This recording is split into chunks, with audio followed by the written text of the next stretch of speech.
JR มุ่งหน้าไปสู่ชายแดนมีป้ายผูกแขนเป็นตัวแทนหนึ่งกำลังใจกระเป๋าเสื้อผ้ามีหอยน้ำตาอีแม่อยากใส่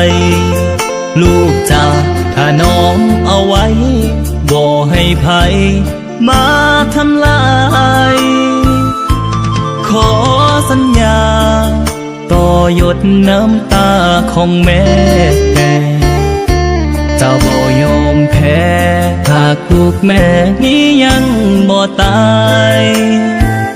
ศาสตร์ลาวยิ่งใหญ่เจ้าบ่ให้ภัยเหยียบเพียงเม็ดตาย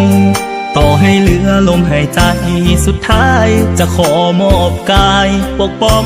ดินแดนลมหนาวพัดมากอดปืนอากาศคิดหาบ้านเก่า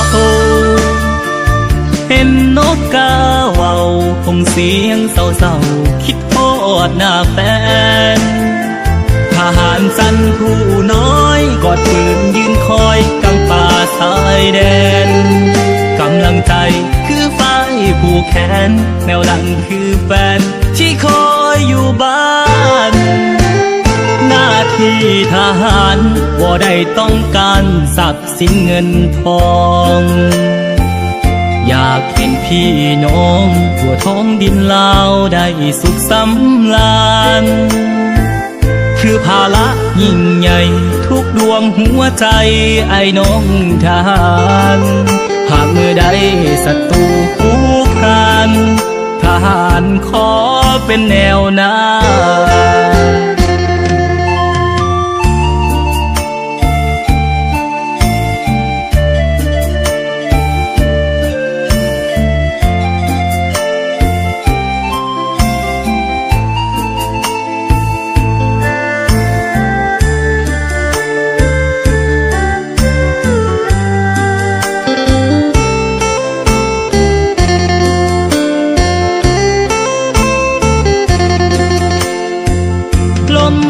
พัดมา